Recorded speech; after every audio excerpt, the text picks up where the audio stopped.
पहाड़े फार जाएंगे जमी पर जलजला होगा, पहाड़े फार जाएंगे जमी पर जलजला होगा, अदालत पर तख्त पर मोहम्मद होगा, अदालत पर खुदा होगा, तख्त पर मोहम्मद होगा, আদালত পর খুদা হোগা। আল্লাহ পাক সিংহায় ফুৎকার দেওয়াবেন, পুরা দুনিয়া ধ্বংস হয়ে যাবে, তুলার মতো আসমান উঠতে থাকবে, দুনিয়া ধ্বংস হয়ে যাবে, সব মানুষগুলো মারা যাবে। তৃতীয় ফুৎকার আল্লাহ পাক রব্বুল আলামিন সব মানুষকে কবর থেকে দাঁড় করাবেন। সুবহানাল্লাহ বলেন। মিনহা খলাকনাকুম ওয়া ফিহা নুঈদুকুম ওয়া মিনহা নুখরিজুকুম তারাতান উখরা। সবাই আবার মাটির থেকে আল্লাহর আদালতে দাঁড়াতে হবে। আল্লাহর নবী বলেন, যখন হাসরের ময়দানে বান্দা দাঁড়াবে, উলঙ্গ হইয়া দাঁড়াবে, দেহে কোনো কাপড় নাই, লুঙ্গি থাকবে না, পাঞ্জাবি থাকবে না, টুপি থাকবে না। আল্লাহর নবী বলেন, খতনাবিহীন দাঁড়ায় যাবে আল্লাহর আদালতে, পায়ে কোনো জুতা থাকবে না, খালি পায়ে আল্লাহর আদালতে দাঁড়াবে। আম্মা জান আয়েশা সিদ্দিকা বলেন, ওগো আল্লাহর নবী, উলঙ্গ হইয়া যে দাঁড়াবো, আমাদের অঙ্গর দিকে কেউ কি তাকাবে না? একজন আর একজনের অঙ্গর দিকে কেউ কি তাকাবে না? নবী বলেন, আয়েশারি, ওই দিন একজন আর একজনের দিকে তাকানোর কোনো টাইম নাই, সবাই বলবে ইয়া নফসি ইয়া নফসি, আল্লাহ আমারে বাঁচান, আল্লাহ আমারে বাঁচান। কেউ কারো দিকে তাকানোর কোনো টাইম নাই, সুযোগ নাই। নবীরা পর্যন্ত ইয়া নফসি বলবে, কোন নবীর মুখে কোনো কথা নাই, সবাই পেরেশান হয়ে যাবে, টেনশনে পড়ে যাবে, জাহান্নামের গর্জন শুরু হয়ে যাবে। আর বলবে জাহান্নাম, বলবে হালমি মাজিদ, আল্লাহ তাড়াতাড়ি আমার পেটে তোমার নাফরমানদেরকে দাও। জাহান্নামের গর্জন শুনে সবাই পেরেশান হয়ে যাবে। আল্লাহর নবী বলেন, হাসরবাসী এমন পেরেশান হবে যে মাথার ঘামগুলো টকবক করে, মাথার ঘামগুলো ঝরতে ঝরতে কোনো জালেম গুনাহগারের পায়ের টাকনু পর্যন্ত ঘামগুলো জমে যাবে, কোনো গুনাহগারের হাঁটু পর্যন্ত ঘামগুলো জমে যাবে, কোনো গুনাহগারের কোমর পর্যন্ত পেরেশানির ঘাম ঝরতে ঝরতে জমে যাবে, কোনো গুনাহগারের ঘাম কাঁধ পর্যন্ত জমে যাবে। আল্লাহর নবী সরওয়ারে দু আলম সাল্লাল্লাহু আলাইহি ওয়াসাল্লাম মুখের দিকে ইশারা দিয়া বলেন, কোনো গুনাহগারের ঘাম নাক পর্যন্ত জমে যাবে, গুনার পেরেশানিতে তারা ঘামের মধ্যে হাবুটাবু খাইতে থাকবে।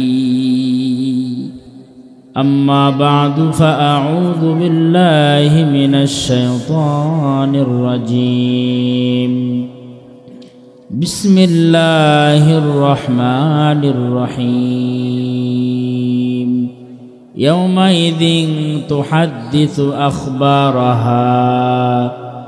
وقال النبي صلى الله عليه وسلم: من حوسب يوم القيامة عذب، أو كما قال عليه الصلاة والسلام. وقال تعالى: إن الله وملائكته يصلون على النبي يا أيها الذين آمنوا صلوا عليه وسلموا تسليما. সকলে নবীর মহব্বতে দরুদ ইব্রাহিম পড়ি।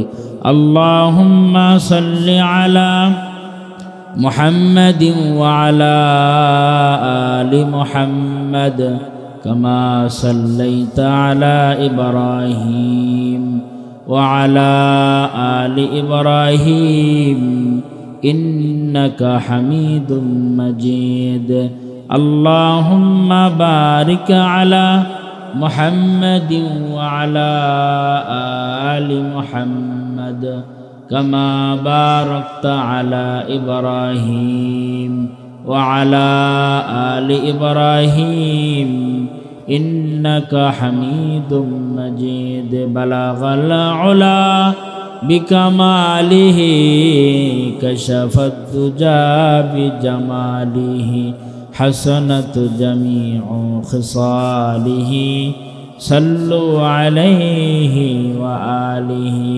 عاشق خداه عاشق خداه معشوق محمد खुदा का प्यारा हमारा मोहम्मद बलगल उला बिकमालिही कशफत दुजा बिजमालिही हसनत जमीउ खिसालिही सल्लु अलैहि व आलिही। अल्हम्दुलिल्लाह। दक्षिण बारुल रहमानिया दारुस्सुन्नाह নুরানী ও হাফেজিয়া মাদ্রাসার উদ্যোগে যারা তোমার বার্ষিক ওয়াজ ও দোয়ার মাহফিলের মহতারাম সদরের সভাপতি, প্রধান অতিথি, বিশেষ অতিথি, আমার পূর্বে মূল্যবান নসিহত পেশ করতেছিলেন বন্ধুবর, আপনাদের এলাকার কৃতি সন্তান, আপনাদের এলাকার গৌরব হযরতুল আল্লাম হাফেজ মাওলানা নাজিমউদ্দিন জামালপুরী দামাত বরকাতুল আলিয়া, আল্লাহ জাল্লা শানুল আলিশান দরবারে আমরা সকলেই কালেমাতুশ শুকর আদায় করি যে মহামালিক আমাকে আপনাকে হাজার কাছ থেকে ফাড়েক করে আল্লাহ পাকের রহমতি বরকতি জান্নাতের টুকরা বাগানে ওলামায়ে কেরামের মজলিসে হাজির হওয়ার তৌফিক দান করেছেন। এজন্য বলি আলহামদুলিল্লাহ। আমরা কি আসছি না আল্লাহ আমাদেরকে নিয়ে আসছেন? নিজের শক্তি দিয়ে আসছি না আল্লাহর মহাব্বতে আমরা আসছি? যারা এখানে বসে আছেন তারা আল্লাহর ভালোবাসার বান্দা। আল্লাহ পাক সকল বান্দার শেষ পরিণতি আল্লাহ পাক দেখেন। ইন্নামাল আমালু বিল খাওয়াতিম, আল্লাহর রাসূল বলেন বান্দার শেষ আমলের উপরে তার জাযা প্রতিদান দেওয়া হয়। তার যদি শেষ আমলটা ভালো হয় আল্লাহ পাক তার জিন্দেগীর সব আমলের চাইতে শেষ আমলের দিকে তাকায় তার ফয়সালা আল্লাহ পাক করেন। আল্লাহ নবী সরওয়ারে দো আলম জিহাদের ময়দানে গেছেন, তাঁবুর ভিতরে আল্লাহ নবী বসে আছেন। হঠাৎ করে এক ইহুদি, সে রাখাল গোলাম, কিছু বকরির পাল নিয়ে নবীকে দেখতে আসছে। এসে বলে, এই তোমাদের নবী কোথায়? বলছে আমাদের নবী তাঁবুর ভিতরে আছে। ইহুদি বলে, একটু তোমার নবীর সাথে আমার একটু সাক্ষাৎ করায় দাও। সাহাবী তাকে নবীর সাথে দেখা করায় দিলেন। আল্লাহ নবীর চেহারা দেখে ইহুদি পাগল হয়ে গেছে, নবীর চেহারার মায়ায় সে পাগল হয়ে গিয়েছে। আল্লাহ নবীকে দেখে বলো, আল্লাহ নবী আপনি আমাকে কালেমা পড়ায় মুসলমান বানায় দেন। সুবহানাল্লাহ বলেন। ওগো সরকার, আপনি আমাকে কালেমা পড়ায় মুসলমান বানায় দেন। আল্লাহ নবী সরওয়ারে দো আলম সাল্লাল্লাহু আলাইহি ওয়াসাল্লাম কালেমা পড়ায়া ইহুদিকে মুসলমান বানায় দিলেন। এবার ইহুদি বলে, ও আল্লাহর নবী আমি তো এখন মুসলমান, আমার কি আমল, একটু আমাকে আমল শিখান, কোন আমল আমি করতে পারি গো আল্লাহর নবী? আল্লাহর নবী বললেন, তুমি এমন সময় মুসলমান হয়েছো যে নামাজে রক্ত হয় নাই, তুমি এমন সময় মুসলমান হয়েছো তোমার উপরে যাকাত ফরজ হয় নাই, তুমি এমন একটা সময় মুসলমান হয়েছো যে তোমার উপরে কোনো হজও ফরজ হয় নাই। তবে জিহাদের ময়দানে জিহাদ চলে, যদি পারো তো জিহাদের ময়দানে তুমি অংশগ্রহণ করতে পারো। ইহুদি বলে, আল্লাহর নবী আমি তো নতুন মুসলমান হয়েছি, ইহুদির মাল আমার কাছে আছে, ইহুদির বকরি মাল সামান আমার কাছে আমানত। আল্লাহর নবী একটু ছুটি প্রদান করেন, আমি আমার মালিকের কাছে আমার মালগুলো ফেরত দিয়ে আসি। আল্লাহ রসুল বললেন, যাও তোমার মালগুলো তুমি ইহুদের কাছে ফেরত দিয়ে আসে। ফেরত দিয়ে এসে আল্লাহর বান্দা জিহাদের ময়দানে শামিল হয়ে গেছে। জিহাদের ময়দানে শাহাদতের পেয়ালা পান করে শহীদ হয়ে গেছে। সাহাবীরা শহীদের লাশ চিনতেছেন না, কিরে কার লাশ? একে তো চিনি না, কার লাশ? ইহুদি না মুসলমান? এর কি মুসলমানদের পক্ষে শহীদ হয়েছে না কাফেরদের দলের সদস্য? সাহাবায়ে কেরাম পেরেশান। আল্লাহর নবী সাহাবীর লাশের দিকে তাকায় মুস্কি মুস্কি হাসে। আল্লাহর রাসূল বলেন, এরা নতুন মুসলমান, আমি হাসি কেন তোমরা জানোনি? এই সাহাবীর লাশটা আল্লাহর জান্নাতে ফেরেশতারা টেনে হিঁচড়ে জান্নাতের ময়দানে নিয়ে যাইতেছে। সুবহানাল্লাহ বলেন। শুধু আমি পয়গম্বর হাসি না, আরশের মালিক আল্লাহ হাসতেছি। তার জিন্দেগীর একক তো নামাজ তার আমল নামায় নাই, একটা রোজার ইবাদত তার নাই, 1 টাকার যাকাতের ইবাদত তার নাই, হজ্জে বাইতুল্লাহর ইবাদত নাই, কিন্তু শেষ আমলটা ইমানের উপর হয়েছে। আল্লাহ পাক তাকে জান্নাত দান করেছেন। জিন্দেগি সারা জিন্দেগি মূর্তির সামনে পূজা করছে, আল্লাহ নাফরমানি করছে, আল্লাহ দেখে নাই, কিন্তু শেষ আমল তাকে আল্লাহ পাক দেখছেন। এজন্য যারা এশার পর থেকে বয়ান শুনতেছিলেন, যারা এখনো আছেন, তারা সৌভাগ্যবান। কারণ নিজের শক্তি দিয়ে আসতে পারেন নাই, এনেছে আল্লাহ। আল্লাহর ভালোবাসার চাদর দিয়ে পেঁচায় রাখছে। আল্লাহু আকবার বলেন। নিজের দেহের শক্তি দিয়া বসে থাকতে পারবেন না, আল্লাহর ভালোবাসার চাদরের মধ্যে আল্লাহ পাক পেঁচায় রাখছে, তো কোরআনের মহব্বতে বসে থাকতে পারতেছেন। ওই যে আল্লাহর বান্দা সারা রাত নামাজ পড়েছে, জিকির করেছে, কোরআন তেলাওয়াত করেছেন।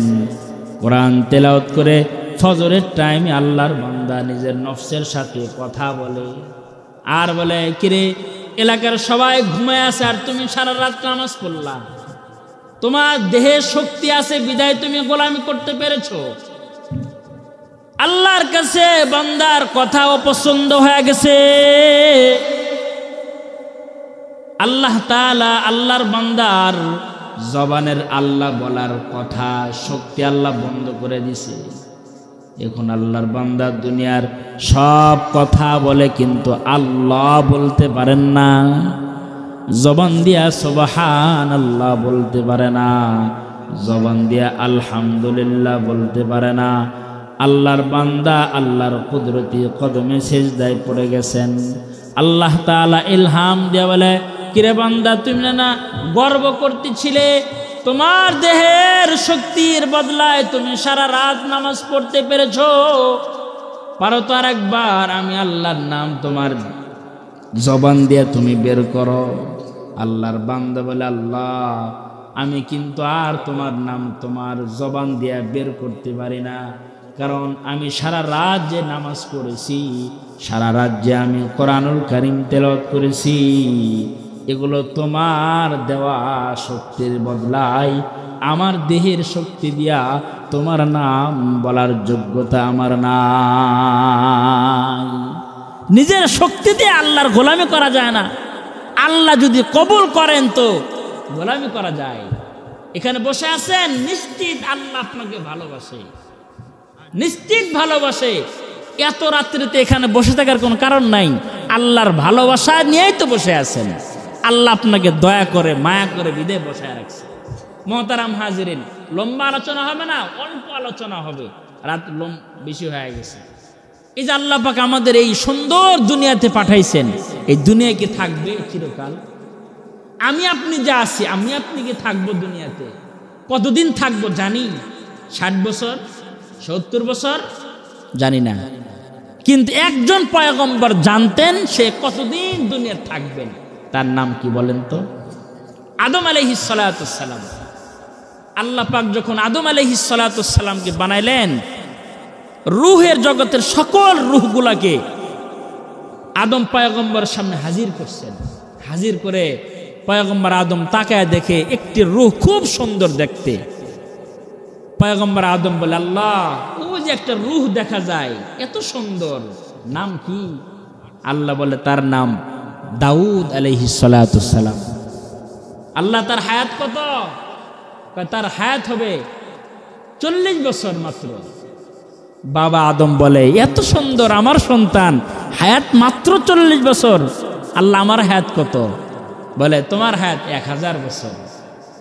আদম আলাইহিস সালাতুস সালাম বলে আল্লাহ আমার যেহেতু 1000 বছর হায়াত, তাহলে আমার 1000 বছর হায়াত থেকে 60 বছর হায়াত আমি আমার সন্তানকে দান করলাম। এবার হায়াত কত হয়েছে? সুলাইমান পয়গম্বর দাউদ আলাইহিস সালামের 100 বছর হায়াত হয়েছে। আর আদম আলাইহিস সালাতুস সালামের হায়াত 940 বছর।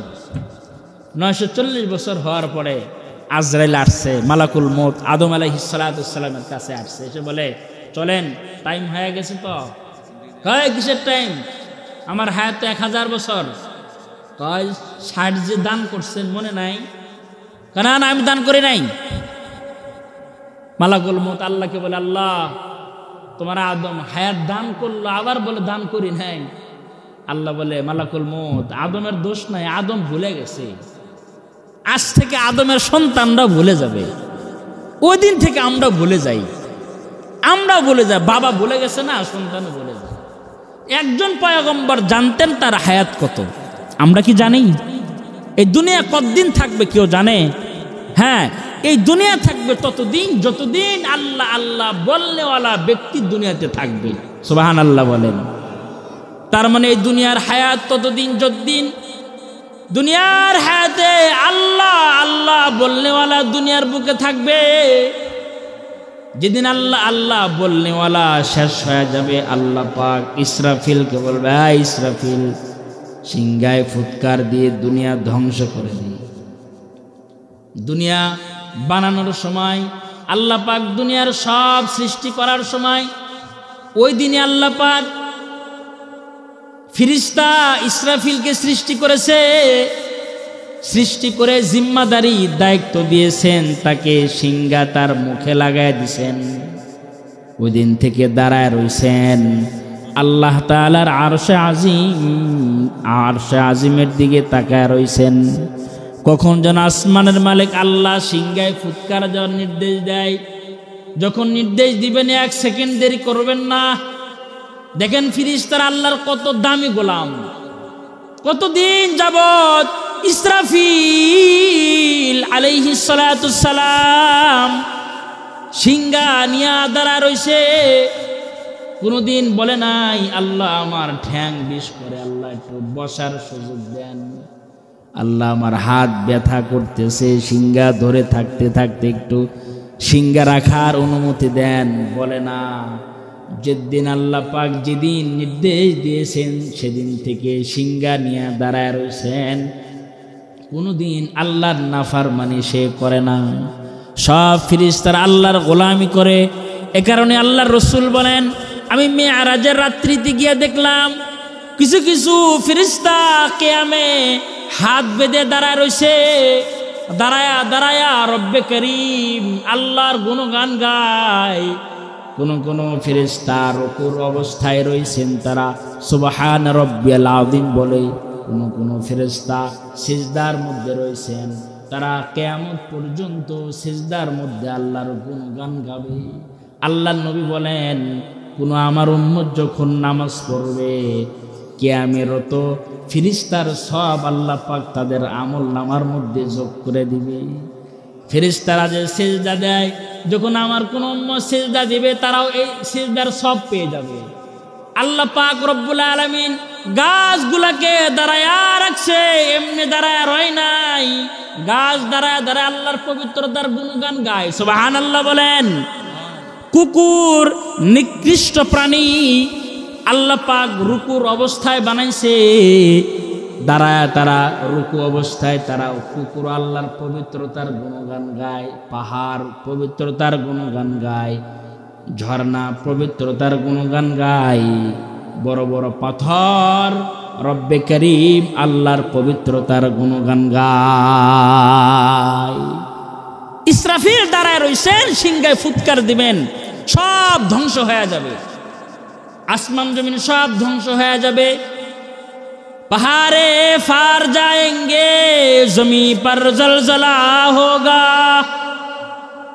पहाड़े फार जाएंगे जमी पर जलजला होगा, अदालत पर तख्त पर मोहम्मद होगा, अदालत पर खुदा होगा, तख्त पर मोहम्मद होगा, আদালত পর খুদা হোগা। আল্লাহ পাক সিংহায় ফুৎকার দেওয়াবেন, পুরা দুনিয়া ধ্বংস হয়ে যাবে, তুলার মতো আসমান উঠতে থাকবে, দুনিয়া ধ্বংস হয়ে যাবে, সব মানুষগুলো মারা যাবে। তৃতীয় ফুৎকার আল্লাহ পাক রব্বুল আলামিন সব মানুষকে কবর থেকে দাঁড় করাবেন। সুবহানাল্লাহ বলেন। মিনহা খলাকনাকুম ওয়া ফিহা নুঈদুকুম ওয়া মিনহা নুখরিজুকুম তারাতান উখরা। সবাই আবার মাটির থেকে আল্লাহর আদালতে দাঁড়াতে হবে। আল্লাহর নবী বলেন, যখন হাসরের ময়দানে বান্দা দাঁড়াবে, উলঙ্গ হইয়া দাঁড়াবে, দেহে কোনো কাপড় নাই, লুঙ্গি থাকবে না, পাঞ্জাবি থাকবে না, টুপি থাকবে না। আল্লাহর নবী বলেন, খতনাবিহীন দাঁড়ায় যাবে আল্লাহর আদালতে, পায়ে কোনো জুতা থাকবে না, খালি পায়ে আল্লাহর আদালতে দাঁড়াবে।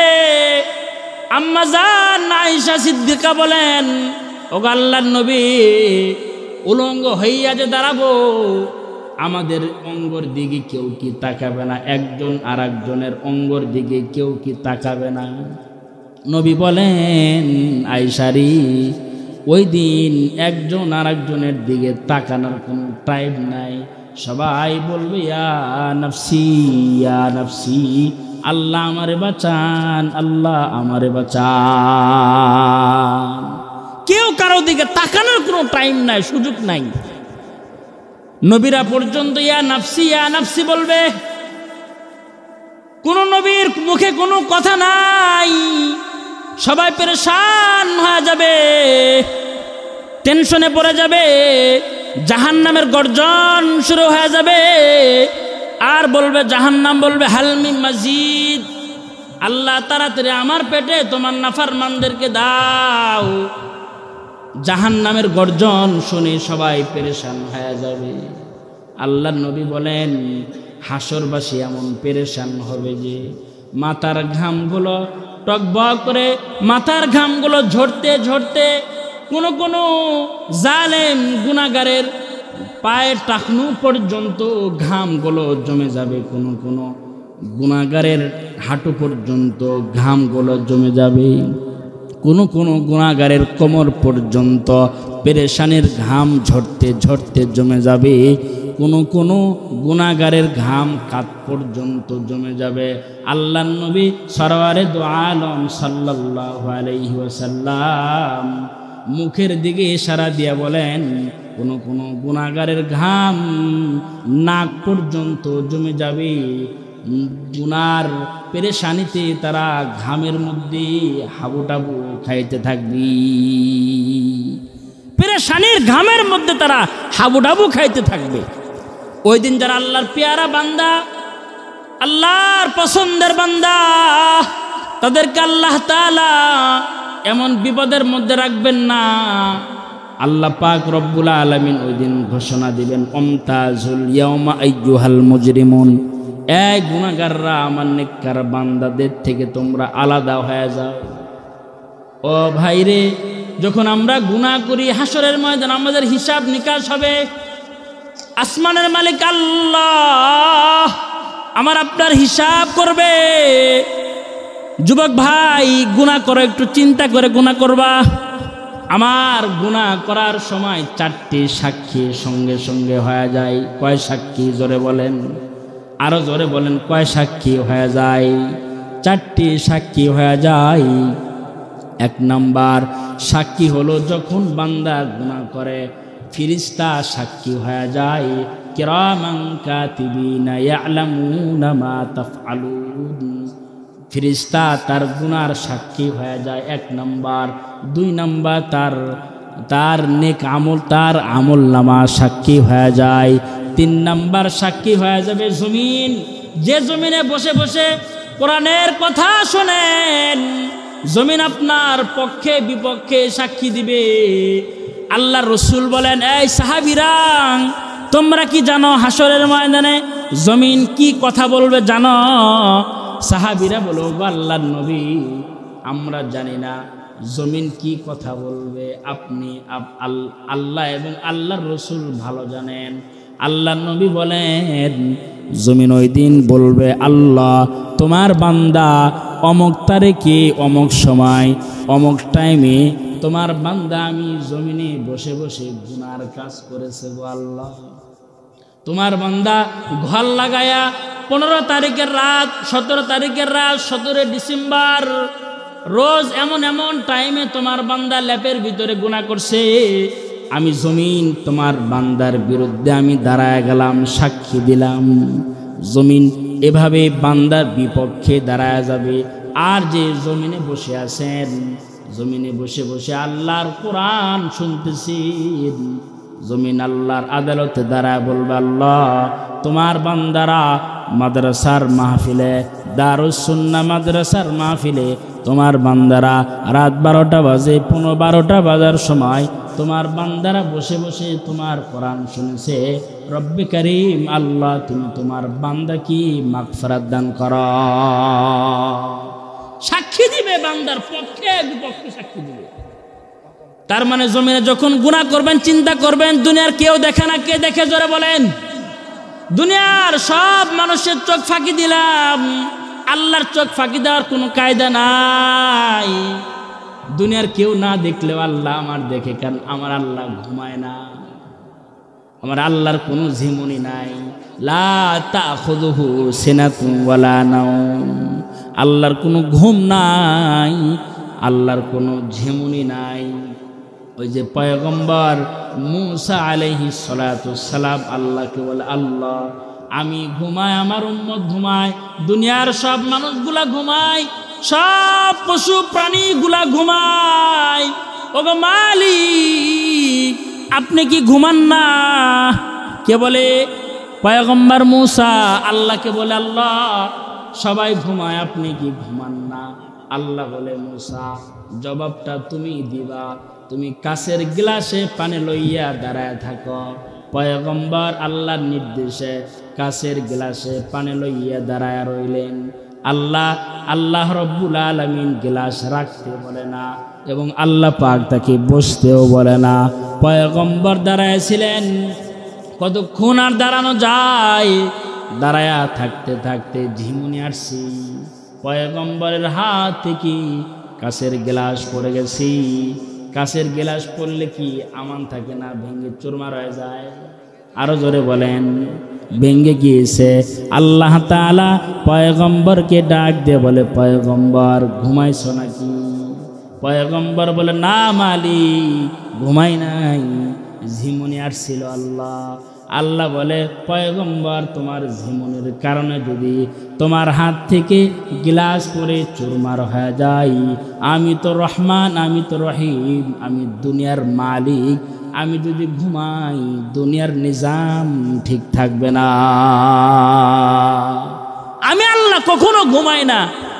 তার মানে যখন গুনাহ করতেছি, যুবক ভাই চিন্তা করবা যে আমার আল্লাহ কার?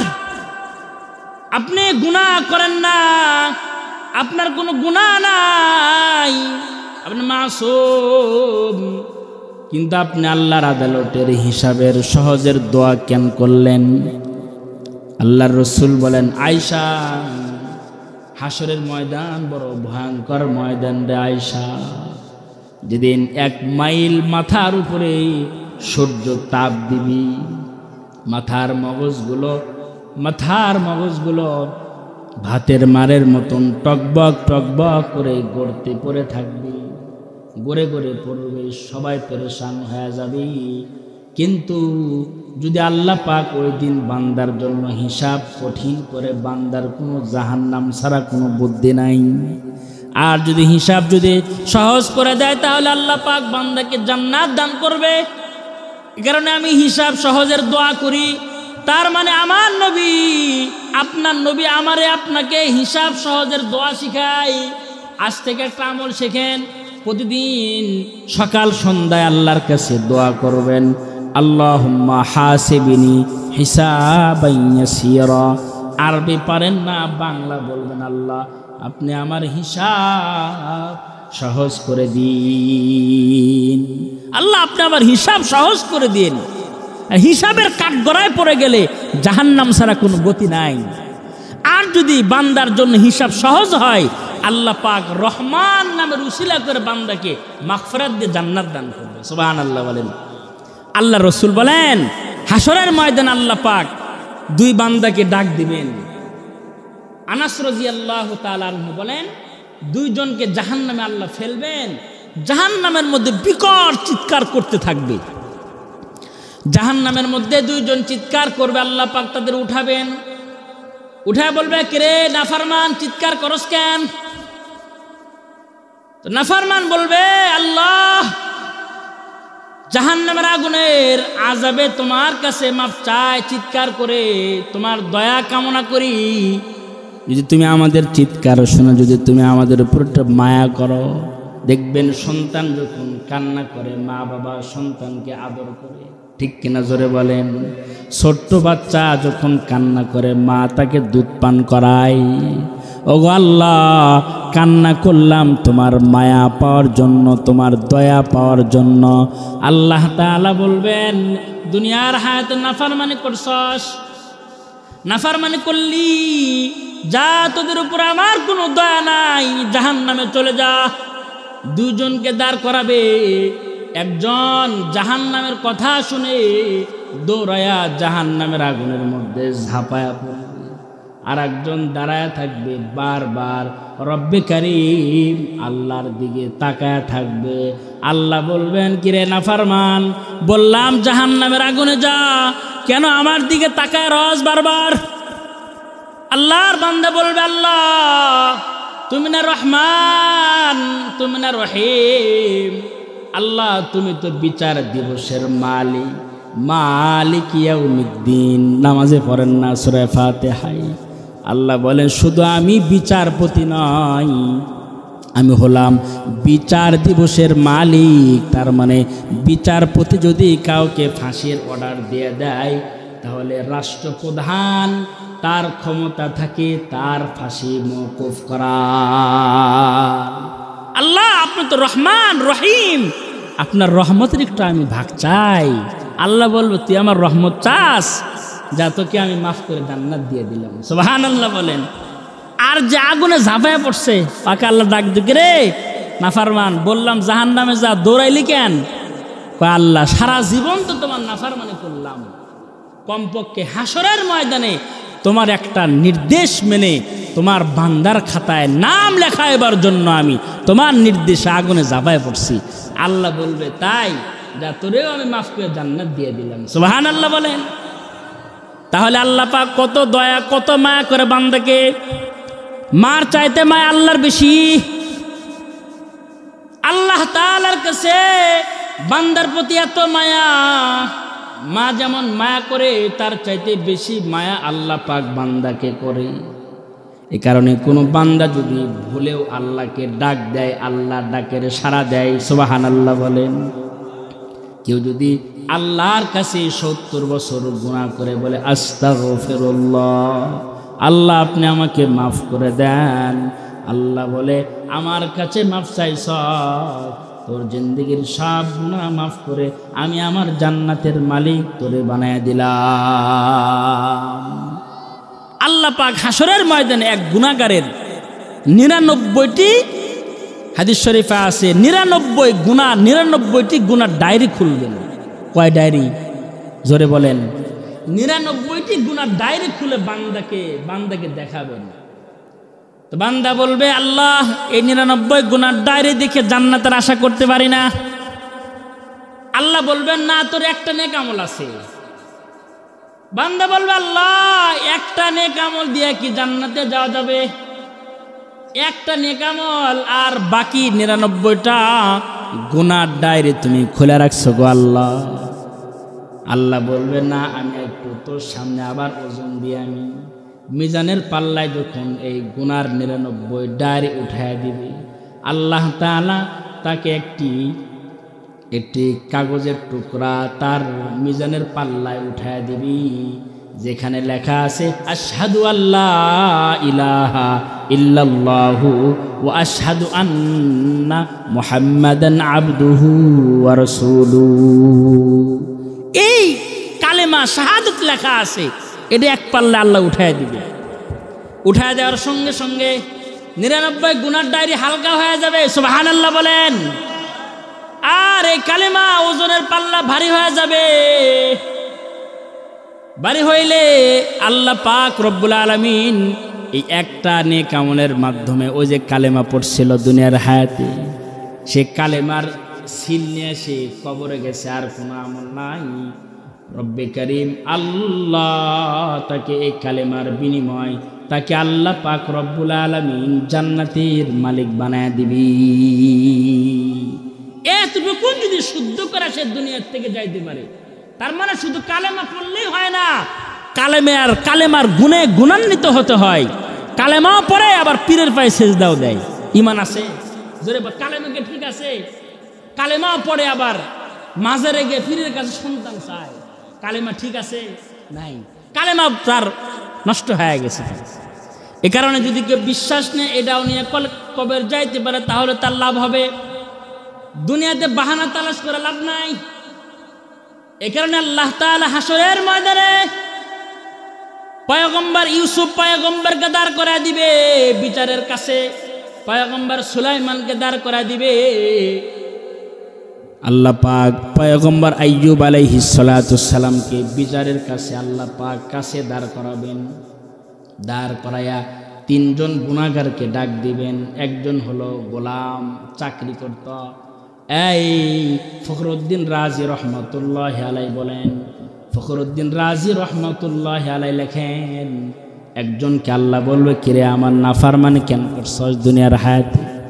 নাফরমান দাঁড়ায় বলবে, আল্লাহ গোলাম ছিলাম, গরিব ছিলাম, মানুষের আন্ডারে কাজ করতাম, চাকরি করতাম, নামাজ পড়ার কোনো টাইম পাই নাই। আল্লাহ নামাজ পড়ার কোনো টাইম পাই নাই, গোলাম ছিলাম, গোলাম মানুষের অধীনস্থ হইয়া কাজ করতাম, নামাজের টাইম নাই। আল্লাহ বলবে, এই ইউসুফ পয়গম্বর এদিকে আসো। আল্লাহ পাক পয়গম্বর ইউসুফকে সামনে দাঁড় করে বলবে, চেনা যায় নাকি? আমার পয়গম্বর ইউসুফ গোলাম ছিল, গোলাম থাকা সত্ত্বেও আমার পয়গম্বর আমার গোলামি ছাড়া এক মুহূর্তে থাকে নাই, আমার নাফরমানি সে দুনিয়ার হায়াতে করে নাই। আমার পয়গম্বরও তো গোলাম ছিল এক সময়, তো ইউসুফ তো গোলাম থাকা অবস্থায় আমার নাফরমানি করে নাই। তুই কেন করছস? বাহানা, জাহান্নামের আগুনে চলে যা। আর একজন দাঁড় করাবে রাজা, বাংলাদেশের প্রধানমন্ত্রী অথবা চেয়ারম্যান অথবা মেম্বার অথবা আমেরিকার প্রেসিডেন্ট দাঁড় করাবে। বলে, কিরে নাফরমান কেন করছস? আমার গোলামি কেন দুনিয়ার হায়াতে করলি না? দাঁড়া বলবে, আল্লাহ রাজা ছিলাম, বিচারপতি ছিলাম, প্রজাদের পিছনে দৌড় পাড়তে পারতে নামাজ পড়ার কথা ভুলে গেছি, নামাজ পড়ার টাইম পাই নাই। আল্লাহ ওগো মালিক, তোমার গোলামি করার সুযোগ আমার হয় নাই। আল্লাহ তাআলা পয়গম্বর সুলাইমানের দিকে তাকায় বলবেন, সুলাইমানকে চেনা যায় নাকি? আমার পয়গম্বর সুলাইমান বাংলাদেশের মতো ছোট কোনো দেশের বাদশাহ ছিলেন না বাবা, পুরা দুনিয়ার রাজত্ব আল্লাহ পাক তাকে দান করেছেন। জিনের বাদশাহ আল্লাহ পাক তাকে বানাইছেন, দুনিয়ার সব প্রাণীর বাদশাহী তাকে দান করেছিলেন। আল্লাহ বলবে, সুলাইমানের চাইতে বড় বাদশাহ তুই ছিলি। আমার সুলাইমান পুরা দুনিয়ার রাজত্ব করার পরও আমার সুলাইমান আমার নাফরমানি করে নাই, আমার সুলাইমান আমার গোলামি ছাড়ে নাই। বাহানা দিয়ে আসছো, গুনাহ করছো, নাফরমানি করে আসছো, ফেরেশতারা আগুনের মধ্যে ফেল। একজন রোগ আক্রান্ত মানুষকে, বিপদগ্রস্তকে ডাকবে, আল্লাহ হিসাব নেবেন। সে বলবে, আল্লাহ আমি রোগ আক্রান্ত ছিলাম, মুসিবতের মধ্যে আমি ছিলাম, আমার রোগ কখনোই ভালো হয় নাই, আমি কেমনে তোমার গোলামি করে গো আল্লাহ। আল্লাহ পাক রব্বুল আলামিন পয়গম্বর আইয়ুব আলাইহিস সালাতু সালামকে সামনে হাজির করবেন। হাজির করে বলবে, এই নাফরমান, আমার আইয়ুবের চাইতে কি বেশি রোগ আক্রান্ত ছিলি? আমার আইয়ুবের পুরা দেহের মধ্যে আমি পোকা লাগাই দিয়েছিলাম, পুরা দেহটা পোকার বাসা হয়ে গিয়েছিল, কিন্তু আমার আইয়ুব তো আমার নাফরমানি করে নাই, জবান দিয়ে আমার বিরুদ্ধে কোনো অভিযোগ আল্লাহর কাছে করে নাই। সে রোগাক্রান্ত অবস্থায় আমার গোলামিও সে করেছে। এমনকি এমন গোলামি, এমন আমার গোলাম ছিল, আমি যে পোকা লাগাই দিয়েছিলাম, কখনো যদি দেহের থেকে পোকা জমিনে পড়ে যাইতো, আইয়ুব পয়গম্বর পোকা উঠায় তার দেহে লাগাই দিত আর বলতে, আল্লাহর মেহমান, কেন গোস্ত খাওয়া বাদ দে, তুই জমিনে পড়ে গেলে, আল্লাহ তোকে তো আমার গোস্ত খাওয়ার জন্য বানাইছে। আল্লাহর উপরে কোনো সময় সে নারাজ ছিলেন না, আল্লাহর গোলামি ছাড়েন নাই। এমনকি একদিন হযরত জিবরাইল আমিন আল্লাহর নবীর কাছে এসে হাজির হয়ে গেছেন, সালাম প্রদান করেছে। পয়গম্বর আইয়ুব আলাইহিস সালাতু সালাম সালামের জবাব দিতে একটু দেরি করেছেন। সালাম দিয়েছে কিছুক্ষণ পর পয়গম্বর আইয়ুব সালামের জবাব দিয়েছেন। জিবরাইল বলে, পয়গম্বর, সালাম দিলাম কখন, জবাব দিলেন কখন? আইয়ুব পয়গম্বর বলে, জিবরাইল ভাই, তুমি যখন আমাকে সালাম দিলা, ওই সময় আল্লাহর দুই মেহমান আমার মুখের গোস্তগুলো খাইতেছিল। আমি যদি জিহ্বা নড়াইয়া সালামের জবাব দিতাম, তাহলে আল্লাহর দুই মখলুক আমার গোস্তগুলো পেট ভরে খাইতে পারত না। আর যদি দুই পোকা আল্লাহর আদালতে দ্বারা আমার বিরুদ্ধে নালিশ দিত, আল্লাহ তোমরা আইয়ুবের গোস্ত খাওয়ার জন্য পাঠাইছিলা, সে আমাদের তৃপ্তি সহকারে খাবার খাইতে দেয় নাই। সালামের জবাব পরে দেওয়া যাবে, কিন্তু আল্লাহর মখলুকের খাওয়ার কোনো ডিস্টার্ব দেওয়া যাবে না। এ কারণে তোমার সালামের জবটা আমি দেরিতে দিলাম, এ কারণে সালামের জব দিতেই আমার লেট হয়েছে। এমন বিপদের মধ্যেও আইয়ুব পয়গম্বর আল্লাহর নাফরমানি করেন নাই, আল্লাহর গোলামি করছেন।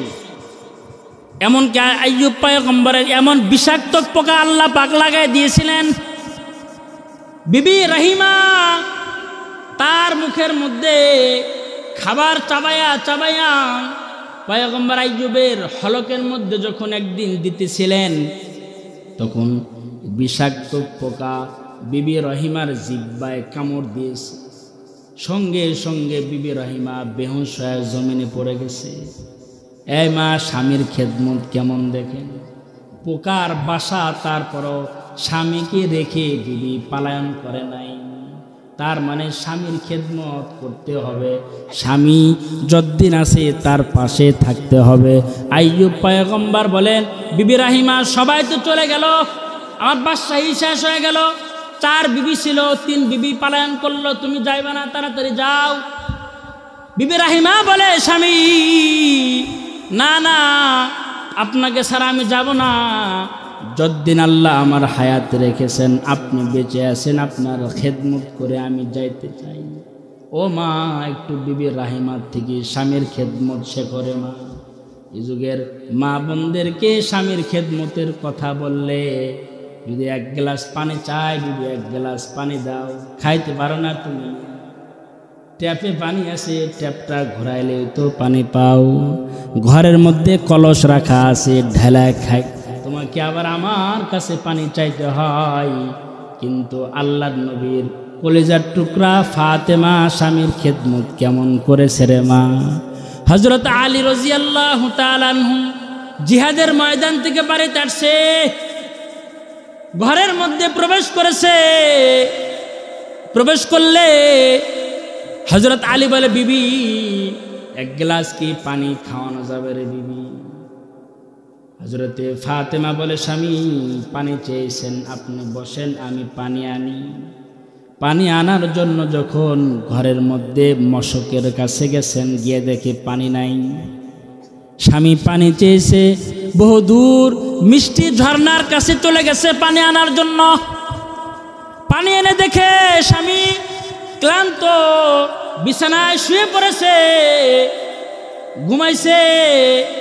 হযরত ফাতেমা ভাবে, আমি যদি এখন আমার স্বামীকে পানি খাওয়ার জন্য ডাক দিই, ঘুমের ব্যাঘাত ঘটবে, আমার স্বামী কষ্ট পাবে, ডাকা যাবে না। পানির গ্লাসটা লইয়া আমি তার পাশে দাঁড়ায়া থাকি। আমি হযরতে ফাতেমা পানির গ্লাস লইয়া স্বামীর মাথার শিওরে সারা রাত দাঁড়াইছিলেন।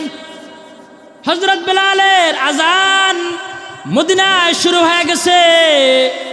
আসসালাতু খায়রুম মিনান নাওম। হযরত বেলালের আজানে হযরত আলীর ঘুম ভাঙছে। ঘুম থেকে চোখটা খুলে দেখে নবীর কলিজার টুকরা ফাতেমা মাথার শিওরে পানির গ্লাসটা লইয়া দাঁড়ায় আছে। আল্লাহু আকবার জোরে বলেন। হয় নাই, আরো জোরে বলেন আল্লাহু আকবার। পানির গ্লাসটা লইয়া দাঁড়ায় আছেন। পানির গ্লাসটা লইয়া দাঁড়ায় রইছে। হযরত আলী বলে, বিবি রে, কতক্ষণ যাবত তুমি পানির গ্লাসটা লইয়া দাঁড়ায় আছো? বিবি বলে, স্বামী পানি চেয়েছেন, পানি আনার জন্য মশকের কাছে গেলাম, পানি পাইলাম না। মিষ্টি ঝর্ণার থেকে পানি এনে দেখি আপনি ঘুমায়া পড়ছেন, ডাক দিই নাই, ঘুমের ব্যাঘাত ঘটবি। আমি আপনার মাথার শিওরে দাঁড়ায় রইলাম। ঘুমের মধ্যে যদি আপনার পানি তৃষ্ণা বেশি লেগে যায়, আপনি যদি চোখটা খুলে পানি না পান, আসমানের মালিক আল্লাহ নারাজ হয়ে যাবে। এই কারণে আমি সারা রাত আপনার মাথার শিওরে পানির গ্লাসটা লইয়া আমি দাঁড়ায় রয়েছি। হযরত আলী রাদিয়াল্লাহু তাআলা আনহু বিবির খেদমত দেখে খুশি হইয়া গেছে। আল্লাহর কাছে দোয়া করেছেন, আল্লাহ আমার ফাতেমাকে তুমি দুনিয়ার হায়াতে কষ্ট দিবা না, আখিরাতেও কোনো কষ্ট দিবা না। আমার বিবিকে তুমি জান্নাতের রমণীদের সরদারনি হিসাবে কবুল করে নিও। স্বামী খেদমত পায়া খুশি হয়ে গেছে। আল্লাহ পাক রব্বুল আলামিন জিবরাইল আমিনকে আল্লাহর নবীর কাছে পাঠিয়ে দিয়েছেন ফজরের আগে। হযরত জিবরাইল এসে বলে, ওগো সরকার, আসলাম, খুশির সংবাদ নিয়ে আসছি। কিরে জিবরাইল ভাই, এমন টাইমে তো আপনি আসেন না সাধারণত, কি খুশির সংবাদ নিয়ে আপনি আসছেন? হযরত জিবরাইল বলে, ওগো আল্লাহর নবী, আপনার কলিজার টুকরা ফাতিমা আজ থেকে জান্নাতি রমণীদের সরদারনি আল্লাহ বানায়া দিয়েছে। জান্নাতি রমণীদের সরদারনি বানাইছে আল্লাহর রাসূল বলে। ঘটনা খুলে বলেন। হযরত জিবরাইল বলেন, স্বামীর খেদমত করে খুশি হয়ে গেছে, স্বামী দোয়া করছে, আল্লাহ কবুল করছে। সুবহানাল্লাহ বলেন। মায়েদের অনেক দাম। উম্মে সালমা রাদিয়াল্লাহু তাআলা আনহা আল্লাহর রাসূলকে একদিন বলেন, ওগো আল্লাহর নবী, দুনিয়ার নারীরা উত্তম না জান্নাতের হুররা উত্তম? প্রশ্ন করছে কি জানেন? দুনিয়ার মহিলারা উত্তম না জান্নাতের হুররা উত্তম? আল্লাহর নবী বলেন, জান্নাতের হুরের চাইতে দুনিয়ার নারীরা উত্তম বেশি। সুবহানাল্লাহ বলেন। আল্লাহর নবী বলেন, দুই আমলের কারণে, দুই কারণে জান্নাতের হুরের চাইতে দুনিয়ার নারীরা উত্তম। এক নম্বর আমল, নারীরা নামাজ পড়ে। তার মানে যারা নামাজ পড়বে, যারা আল্লাহর গোলামি করবে, তারা আল্লাহর কাছে দামি জান্নাতের হুরের চাইতে। দুই নম্বর নারীর গুণ, জান্নাতের হুরের চাইতে দামি হতে চাইলে রোজার আমল করা। নবী বলেন, রোজা এবং নামাজের ইবাদত করার কারণে আল্লাহর কাছে তারা দুনিয়ার নারীরা জান্নাতের হুরের চাইতে বেশি উত্তম। কত দাম নারীদের! এজন্য নারীদের আল্লাহর গোলামি বেশি বেশি করে করতে হবে, বেশি করে পর্দার আমল বেশি করে করতে হবে। অনেক মারা নামাজ পড়ে, রোজা রাখে, কিন্তু পর্দার এহতেমাম নাই, পর্দা না করলেই চলবে এরকম মনোভাব। স্বামীর সাথে আল্লাহ বলছে, স্বামীর সাথে নরম আকারে কথা বলো, আর পরপুরুষের সাথে তোমরা কর্কশ ভাষায় কথা বলো। কিন্তু আমার কিছু মারা আছে, স্বামীর সাথে কর্কশ উল্টা, আর স্বামীর বন্ধুর সাথে মিঠা মিঠা আলাপ। ঠিক কিনা জোরে আওয়াজে বলেন? ঠিক না? না এই চরের লোক মা বোন অনেক ভালো, অন্য জায়গার কথা বলতেছে। বন্ধুর সাথে মিষ্টি মিষ্টি আলাপ, কিন্তু স্বামীর সাথে ধুমুক দা কথা কয়, কাপড়টা ধুয়ে তো কয় হ্যাঁ তোমার চাকরা নিয়েছি না, আর লোক পাও নাই। আর আল্লাহ রসুল মেরাজ থেকে এসে বলেন, এই নারীরা, আমি তোমাদেরকে জাহান্নামের আগুনে বেশি দেখলাম। রসুলকে বলো আল্লাহ নবী কারণ কি? আল্লাহ রসুল বলেন, দুই কারণে তোমরা বেশি জাহান্নামী। কোন দুই কারণ? আল্লাহ রসুল বল, এক নাম্বার কারণ হলো তোমরা নারীর স্বামীর নাশকর বুঝান। স্বামীর প্রশংসা মোটেও করতে রাজি নাই, সারা জীবন ভালো ভালো খাওয়াইছে, ভালো ভালো কাপড় দিছে, কিন্তু করোনা আসছে অথবা কোনো বিপদ, দাম বেশি, শাড়ির দামটা কম হয়েছে, আর কয় সারা জীবনে তোমার ঘরে এসে দামি একটা শাড়ির চেহারা দেখতে পারলাম না। তোমার ঘরে এসে সারা জীবন আলু ভর্তার ডাল আর ছোট মাছ করতে করতে জীবন শেষ, বড় মাছ খাইতে পারলাম না। সারা জীবন খাইছে, কিন্তু কোনোদিন একটু তার মনের চাহিদার খেলাফ হয়ে গেছে, স্বামীর নাশকর হয়ে গেছে।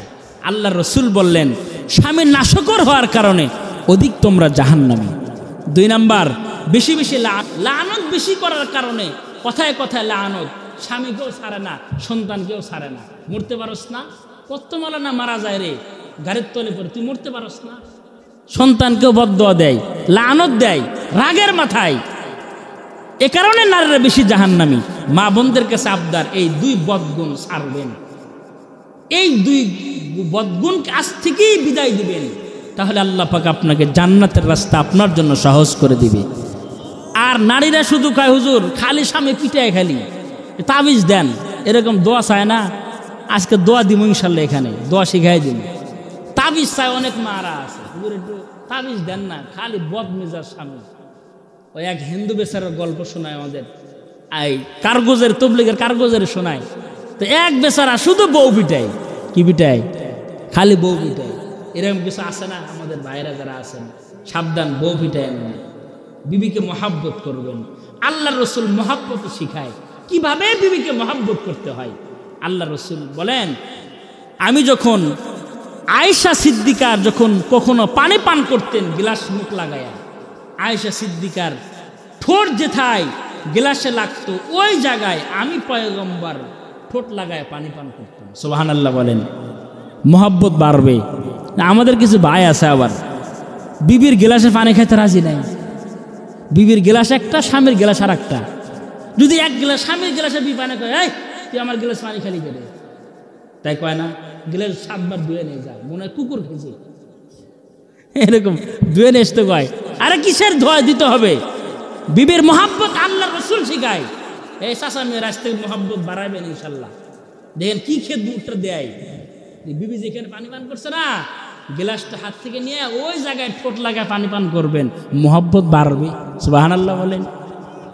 হযরত আয়েশা সিদ্দিকা বলেন, আমি যখন যেখানে দাঁত লাগায়া রান কামড়াইতাম, রান, খাসির রান, মুরগির রান, আল্লাহর নবী আমার হাত থেকে রানটা নিয়ে ওখানে ওই জায়গায় দাঁত লাগায়া রান খাইতেন। সুবহানাল্লাহ বলেন। কতটুকু মহাব্বত আল্লাহর রসুল বিবিকে করছেন। আর আমরা খালি পিটাই, খালি তরকারির লবণ বেশি হলে পিটাই, তরকারির লবণ কম হলেও পিটাই। আসে না কিছু বদমেজাজের ভাইরা, আসে না কিছু। একবারে যে তবলিগের লোক গেছে, এই ভাই বের হন, তবলিগে যাইতে হবে। ও তবলিগে যাওয়ার ভয় বাথরুমে ঢুকছে গিয়ে, বাথরুমে তো বেশিক্ষণ থাকা যায় না, মশা কামড়ায়, দৌড়ায় বের হয়ে আসছে। বের হয়ে বলছে, ভাই চলেন যায় তবলিগে, 3 দিন সময় লাগান। কয় না হুজুর অনেক কাজ আছে আমার, ধান কাটা এখনো বাদ আছে। কয় বিবি কয় কি হুজুর সব কাম শেষ হয়ে গেছে, বাকি যা গরু ছাগল আছে আমি দেখতে পারবো, তাতে রাখে 3 দিনে জামাতে নিয়ে যান। মানে ওই দিন সকালেও বউ বুঝেছে, সকালেও বুঝেছে। বিবি মারের ঠেলায় কয় হুজুর তাড়াতাড়ি 3 দিনে নিয়ে যান হুজুর, ওকে 3 দিনে নিয়ে গেছে, জোর করে 3 দিনে জামাতে নিয়ে গেছে। জামাতে গিয়ে একটু ভাল লাগছে, আরো 3 দিনের নাম লেখাইছে, ভাল লাগছে। 10 দিনের নাম লেখাইছে, ভাল লাগছে। 1 চিল্লার নাম লেখাই দিছে। তবলিগের নিয়ম হলো তবলিগে সবাইকে রান্না বান্না করে খাওয়া লাগে, তাই না? পারলেও করা লাগে, না পারলেও করা লাগে। তো ওই বেচারার একদিন রান্নার পালি আসছে, ও তো জীবনে তরকারির লবণ জাল না বউ পিটেছে, রান্না তো আর জীবনে করে নাই। রান্না করতে দিছে, ও শুধু একটু ঘুরায় এসে তরকারি লবণ বাড়ায় দেয়, খালি লবণ দেয়, 1 চামচ লবণ দেয়, আবার একটা চক্কর দিয়ে এসে মরিচের গুঁড়া দিয়ে দেয়, হলুদের গুঁড়া দেয়, দিয়া তরকারি 14টা বাজায় দিছে। এখন যারা তবলিগের নিয়ম হলো যারা রান্না করে সবার পরে খাবে, তারা আগে খাওয়ার অনুমতি নাই, সবার খাওয়ান শেষ তারপরে খাবে। ওই বেচারা খাওয়ার যখন সবাইকে খাওয়ায়, কেমন হয়েছে ভাই? আলহামদুলিল্লাহ। আল্লাহ রসুল বলে খাবারের দোষ ধরা নিষেধ, খাবারের কোনো দোষ ধরা যাবে না, যা আছে খালি আলহামদুলিল্লাহ আর সুবহানাল্লাহ। কই ভাই কেমন হয়েছে রে তরকারি? কই ভাই সেই স্বাদ, আলহামদুলিল্লাহ। ও খুব খুশি, কয় জীবনে প্রথম রান্না করছি রে, কি প্রশংসা, খালি আলহামদুলিল্লাহ। ও তোর জানে না তরকারি কি অবস্থা। সবাই যখন মোটামুটি খাইছে, 20 খাইছে, মোটা খাওয়া তোলে ক্ষুধা লাগছে, খাইছে সবাই। এখন ওর যখন খাওয়ার পালি আসছে, তরকারি মুখে দিয়ে দেখে আল্লাহ, তরকারি তো বিষ হয়ে গেছে একদম। আর তরকারি খায় আর চিন্তা করে আল্লাহ, সারা জীবন তো তরকারি লবণ ঝাললে বউ পিটাইলাম, একদিন রান্না করতে দিছে, তরকারি তো 14টা বাজে ফেলাইছিল, খাওয়া তো যায় না, কিভাবে তারা খাইলো? আর খায় আর মনে মনে আল্লাহর কাছে মাপ চায়, আল্লাহ আর জীবনে বউ পিটাবো না, তরকারি লবণ জাল বেশি নিয়ে। লোকটা মোটামুটি ভালো হয়ে আসছে, দিল সোজা হয়ে গেছে, নসিহত পাইছে, সোজা হয়ে গেছে, বাড়িতে আসছে আলহামদুলিল্লাহ। মাসকে মাস চলে যায়, আর কোনো পিটাপিটির আওয়াজ নাই, মারধর না। আগে তো প্রতিদিন সকালবেলা খাওয়ার পর খালি মারামারি শুরু, লবণ জাল বেশি হলে কম হলে মার শুরু। আর লবণ জাল তো একটা বেশি কম একটু তো হবে তো, এক সময় কম হলেও মার, বেশি হলেও মার। অনেকদিন পর কোন মারের আওয়াজ নাই। পাশের এক হিন্দু বেচারা, হিন্দু বাড়ি পিছনে পাশেই, অনেকদিন পর হিন্দু ভাবি এসে গায়ে, ভাবি আগে তো আপনাদের সকালবেলা মার দিয়ে শুরু হইতো আপনাদের সকাল, এখন তো অনেকদিন হলো আর কোন মারামারির আওয়াজ নাই, কারণটা কি? কয় ভাবি আপনার ভাইকে জোর করে 3 দিনে জামাতে পাঠাইছিলাম, 3 দিনে থেকে ভাল লাগছে, এক চিল্লা দিয়ে আসছে, চিল্লের থেকে হুজুররা খালি শিখাই দিছে খালি সুবহানাল্লাহ আলহামদুলিল্লাহ। এখন তরকারি লবণ না হলে কয় আলহামদুলিল্লাহ, ঝাল না হলে কয় আলহামদুলিল্লাহ, আর মারধর করে না। এই হিন্দু বেচারাকেও খালি মারধর করে। ওই ভাই ও যা হিন্দু কয়, এই কি হয়েছে, এই তুমি আল্লাহ সিল্লাত যাও তো, কি কয় তুমি আল্লাহ সিল্লাত যাও। আমি হিন্দু, আমার সিল্লা আছে রে। দরকার হলে মুসলমান হও, তোমার আর মার আর খাইতে ভাল লাগে না। দেখো না ওই যে অমুক ভাই আব্দুল সালাম ভাই চিল্লাই যে বউ পিঠা ছেড়ে দিছে, আর বউ পিঠা না, খালি আলহামদুলিল্লাহ কয়। দরকার হলে মুসলমান হও, তারপরে চিল্লাত যাও, আর আমাকে পিটাপিটি করো না, আমাকে আর মারধর করো না। তো কারগুজারিতে লেখেন যে এই একবারের ইসলামের সৌন্দর্য দেখে হিন্দু পরিবার মুসলমান হয়ে গেছে, সুবহানাল্লাহ বলেন। তো এরকম মা বোনদের পিটাইন না, বুঝছেন, নসিহত করবেন, ভালোবাসবেন, দেখবেন মহব্বত বাড়বে, খেদমত বাড়বে। তো মা বোনরা 2 কারণে জাহান্নামী। আল্লাহ রসুল বললে তোমরা বেশি বেশি সদকা করো, তাহলে সদকার আমলের মাধ্যমে আল্লাহ তোমাকে জাহান্নামের আগুন থেকে দূরে সরাইয়া দিবে। তো মা বোনরা ইনশাল্লাহ দান ও সদকা করবেন ইনশাল্লাহ। আর এই মাদ্রাসা কিয়ামত পর্যন্ত দায়েম কায়েম থাকুক, চায় কারা কারা হাত তুলে দেখি, সবাই চান তো ইনশাল্লাহ। নবীর ঘর, এটা কার ঘর? এটা আল্লাহর ঘর, নবীর ঘর। আল্লাহর ঘর মসজিদ, নবীর ঘর মাদ্রাসা। নবী থাকলে নবীকে সহযোগিতা করতেন না? অবশ্যই করতেন না। নবী তো নাই, নবীর ঘর রেখে দিছেন। কোন আল্লাহর বান্দা আছেন আব্বা আম্মা যাদের নাই, আব্বার নামে 1000 টাকা, মার নামে 1000 টাকা নবীর ঘরে দান করবেন? কোন আল্লাহর বান্দা আছে? 10 জন লোক চাই। আল্লাহ রসুল 10 জন সাহাবীকে জান্নাতের খোঁজ খবরই দান করেছেন। 1 নাম্বার সিদ্দিক আকবর রাদিয়াল্লাহু তাআলা আনহু। কার নাম লেখাবো? তার আব্বা আম্মার জন্য 2000 টাকা দিবেন। 1 নাম্বার নাম কার লেখাবো? কোনো মায়ের সন্তান উঠবেন না দোয়া ছাড়া। দোয়া করে সবাই আমরা বিদায় নেব ইনশাল্লাহ। আমি আপনার থেকে বেশি ক্লান্ত। গতকাল নাগরশরী থেকে আসছে, এসে ঢাকা প্রোগ্রাম করে আজকে এখানে। আমি আপনাকে তো ঘুম জাগাও বেশি, পেরেশানিও আমি বেশি। ডাক্তার মানুষের কম দিল কেন? ডাক্তার কো? ডাক্তার ভাই একটু বাড়ায় দেওয়া হয় না? মাশাআল্লাহ মাশাআল্লাহ। ডাক্তার নাম কি বলে? মুসা ডাক্তার। লিল্লাহে তাকবীর। না তাকবীর হইনা পছন্দ হলো না, দুর্বল হয়ে গেছেন নাকি? অসন্ধি শুনতে করে না গেছে না? আবার একটু জোশ শেষ ভালো তার, সব ভালো তার। লিল্লাহে তাকবীর। ডাক্তার মোহাম্মদ মুসা ভাই 2000 টাকা আল্লাহ কবুল করো।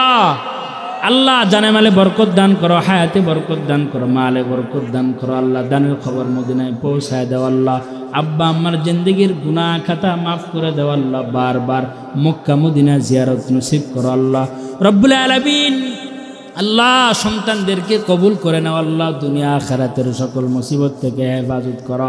আল্লাহ দানের খবর মদিনায় পৌঁছায় দাও। আল্লাহ বারবার মক্কা মদিনা জিয়ারত নসিব করো।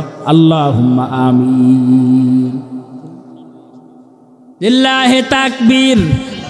নুরুল মাস্টার ভাই 1000 টাকা আল্লাহ কবুল করো। জানে মালে বরকত দান করো, হায়াতে বরকত দান করো। আল্লাহ মালে বরকত দান করো। আল্লাহ দানের খবর মদিনায় পৌঁছায় দাও। আল্লাহ রব্বুল ইজ্জত ইয়া আল্লাহ বারবার মক্কা মদিনা জিয়ারত নসিব করে দাও। আল্লাহ দুনিয়া আখিরাতের সকল খারাপের থেকে হেফাজত করো। আল্লাহ তোমার নবীর ঘরের খাদেম হিসাবে কবুল আর মঞ্জুর করো। আমিন। আর কে আছেন দ্রুত লেখান। হ্যাঁ, কাজ শুরু করলে আমাদের ডাক্তার সাহেব 2 বছর সিমেন্ট দিব, 3 বছর দিব ইনশাল্লাহ। হ্যাঁ ইনশাল্লাহ। সবার নাম লেখান। ধান আছে না এলাকায়? ধান আছে না? ধান, গম, ভুট্টা, বাদাম, সরিষা আছে না? মরিচ আছে না সবার? আধা মন করে মরিচ দিবেন, মরিচের দাম দিয়ে দিবেন। নাম লেখায় দেন না, নাম লেখায় দেন। দোয়া করবো আল্লাহ পাক মরিচ গাছকে হেফাজত করবেন। ভুট্টা, পেঁয়াজ, আলু, রসুন যা যা আছে নাম লেখান, নাম লেখায় দেন। আস্তে আস্তে দিবেন ইনশাল্লাহ। ভাই যা দিবেন এটাই থাকবে আপনার। বাদশাহ জুলকারনাইন রহমতুল্লাহ আলাইহি কি নাম? আবু তাহের। এই কম হয়ে গেল না? কত কেজি? 10 KG, 20 KG. আপনি কয় কেজি নেবেন বাইর থেকে? মন মিল করে দিলে ভালো হয়। মন না, একটু বাড়াই দিই। 20 কেজি না, 10 কেজি কইছেন না ভাই? 20 কেজি কইছে। 20 কেজি কইছে, আমি 40 কেজি করলে ভালো হয় ইনশাল্লাহ। সব দোয়া করেন হয়ে যাবে ইনশাল্লাহ। 40 কেজি ভুট্টা আল্লাহ নিয়ত করে আল্লাহ বাড়ায় দিবেন ইনশাল্লাহ। আল্লাহ বাড়াতে আপনার দিতে সমস্যা নাই তো কোনো। হ্যাঁ ইনশাল্লাহ। নাম কি ভাই জানেন? আবু তাহের মুন্সি। লিল্লাহি তাকবীর। আবু তাহের মুন্সি 40 কেজি গম দিবে, আল্লাহ কবুল করো। গম না ভুট্টা দিবে, আল্লাহ কবুল করো। আল্লাহ তার ফসলের মধ্যে বরকত দান করো। আল্লাহ রব্বুল আলামিন আল্লাহ তার ফসলের মধ্যে ভরপুর বরকত দান করো। সকল প্রকার বালা মুসিবত থেকে হেফাজত করো। আল্লাহ ভাইজানের হায়াতের মধ্যে বরকত দান করো। আল্লাহ বারবার মক্কা মদিনার মুসাফির বানায়। আল্লাহ আব্বা আম্মার জিন্দেগির গুনাহ খাতা মাফ করে দাও। আল্লাহ সন্তানদেরকে নেককার পরহেজগার মুত্তাকি হিসাবে কবুল করো। আমিন। ও তাকবীর জোরে দেওয়া লাগবে। 2 মন চলে আসছে। লিল্লাহি তাকবীর। জহির খলিফা 2 মন ভুট্টা আল্লাহ কবুল করো।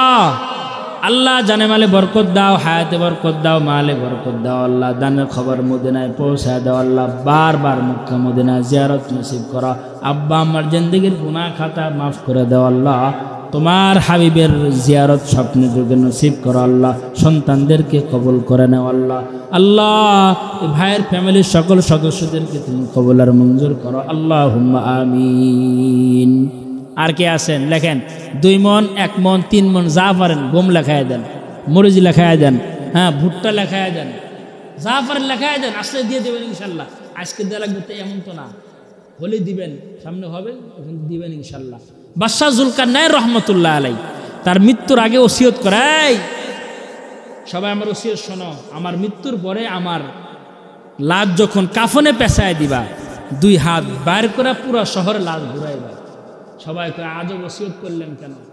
কয় আমি যে পুরা দুনিয়ার বাদশাহ আর মৃত্যুর সময় যে খালি হাতে কবরে যাইতেছি, এই মেসেজ পুরা দুনিয়ার মানুষকে আমি দিতে চাই। তার মানে মৃত্যুর পরে সব থেকে যাইতে হবে। কি নাম বাবজান? কি নাম বাবজান? কি দিবে? সিমেন্ট? আরে 2 বস্তা, 1 বস্তা। লিল্লাহি তাকবীর। মহিরুদ্দিন আমার এক বাবজান 1 বস্তা সিমেন্ট আল্লাহ কবুল করো। আল্লাহ জানে মালে বরকত দাও, হায়াতে বরকত দাও, মালে বরকত দাও। আল্লাহ দানের খবর মদিনায় পৌঁছায় দাও। আল্লাহ বারবার মক্কা মদিনা জিয়ারত নসিব করো। আব্বা আমার জিন্দেগি মাফ করে দাও। আমিন। কেউ উঠবো না, দোয়া করে উঠবো ইনশাল্লাহ, দোয়া করে উঠবো ইনশাল্লাহ। নবীর ঘরের মহাব্বতে বসে থাকেন। ফায়দা হবে ইনশাল্লাহ। আর কে আছেন? সিমেন্ট দেন, সবাই সিমেন্ট লেখাই দেন। হ্যাঁ, ঘরের কাজ ধরা হবে, পাকা করা হবে ইনশাল্লাহ। সিমেন্ট লাগবে, কে দিবেন? 2 বস্তা সিমেন্ট, আব্বার নামে 1 বস্তা, মার নামে 1 বস্তা সিমেন্ট দিবেন। আল্লাহ নবীর ঘর সবকে জারের সব পাবেন। হ্যাঁ দেন, নাম দ্রুত নাম লেখায় দেন, কাজ ধরলে দিয়ে দিবেন ইনশাল্লাহ। দ্রুত করেন, দ্রুত। আচ্ছা, কোরআন শরীফ কয় পারা কোন তো? 30 পারা না? 30 জন লোক চাই, 30 বস্তা সিমেন্ট চাই, 1 বস্তা সিমেন্ট দিবেন। 1 পারার ফজিলত আল্লাহ আপনাকে দান করবে। এই মা বোনরা আছেন না, মা বোনরা দান পাঠায় দেন। গত 6 তারিখে এক প্রোগ্রামে গেছি, ফুলুদ্দিন চাষে 1 বস্তা। আল্লাহ কবুল করো, আল্লাহ জানে মালে বরকত দাও, হায়াতে বরকত দাও, মালে বরকত দাও। আল্লাহ দানের খবর মদিনায় পৌঁছায় দাও। আল্লাহ বারবার মক্কা মদিনায় জিয়ারত নসিব করো। আব্বা আম্মার জিন্দেগির গুনাহ মাফ করো, আল্লাহুম্মা আমিন। পাবনা মাহফিলে গেছি, এক মহিলা দানের ফজিলত শুনতে শুনতে নাকের ফুল পাঠাই দিছে। সুবহানাল্লাহ বলেন। তো এই সরের মা বোনকে নাকের ফুল নাই, আসে নাকি?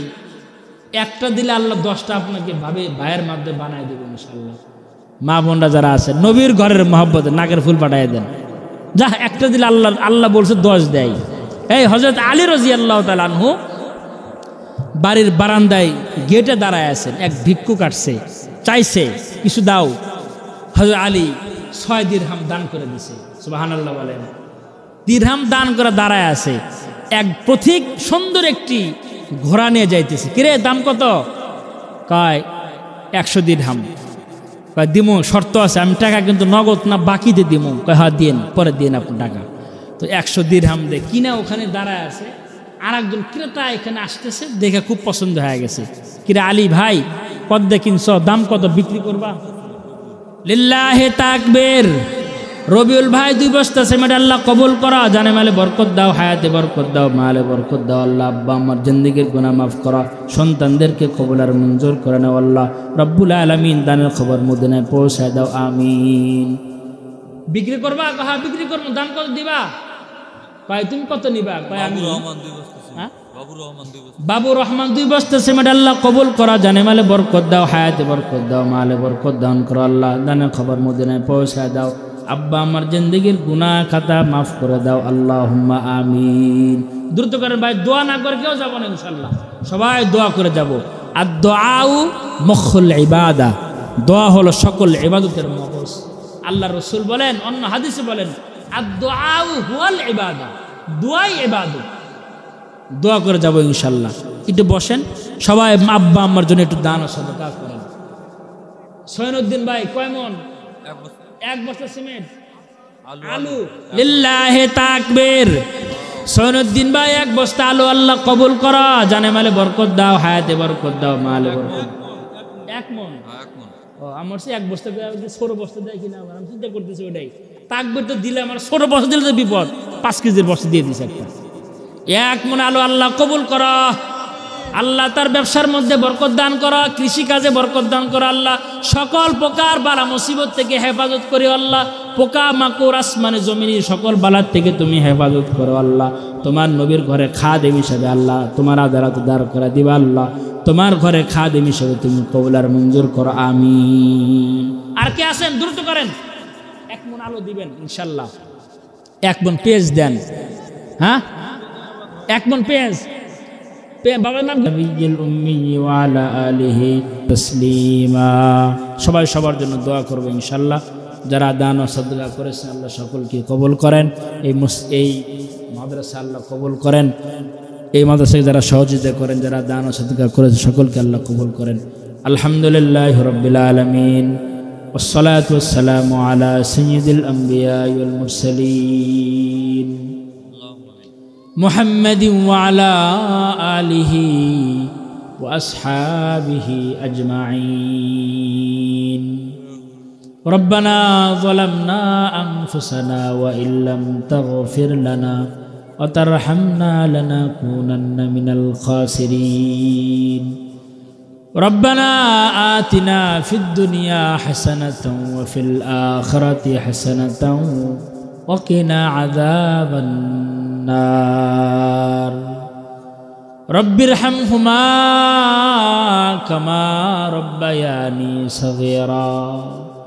رب ارحمهما كما ربياني صغيرا يا حي يا قيوم برحمتك أستغيث يا أول الأولين يا آخر الآخرين يا ذا القوة المتين يا راحم المساكين يا أرحم الراحمين فيلنا ديو الله فيلنا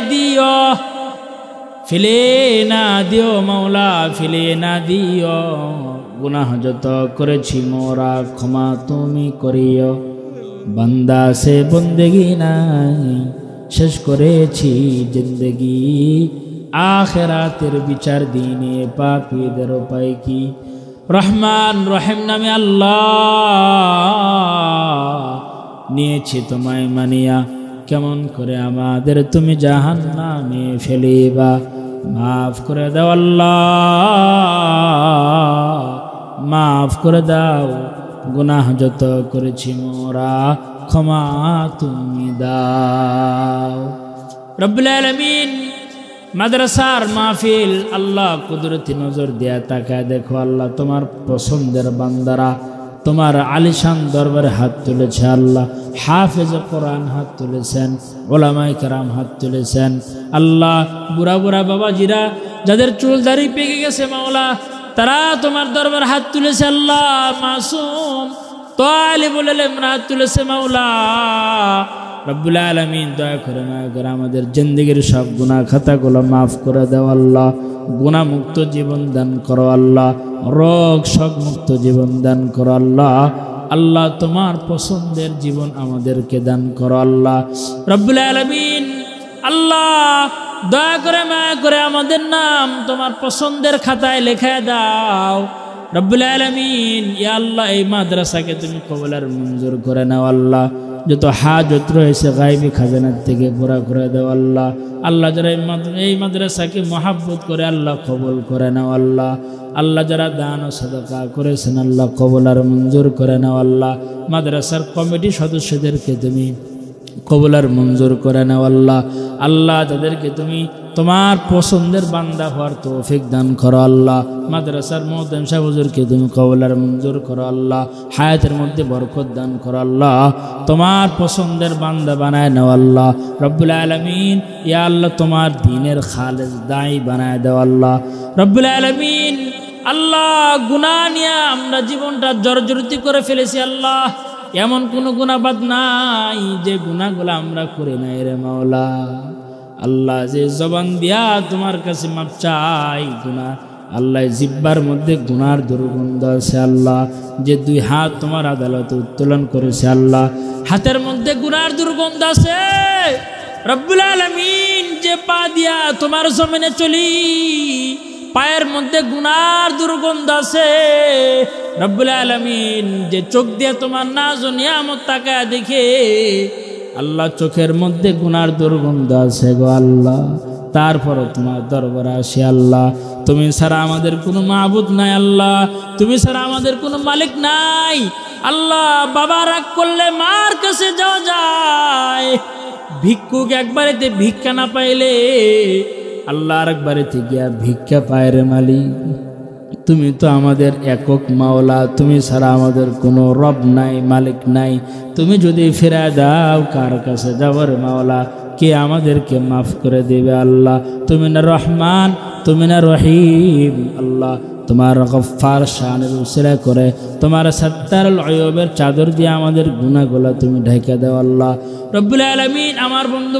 নাজিমউদ্দিন ভাই তার আব্বা দুনিয়া থেকে বিদায় নিয়েছেন আল্লাহ তার আব্বার কবর রিয়াজুল জান্নাহ বানায় দাও আল্লাহ।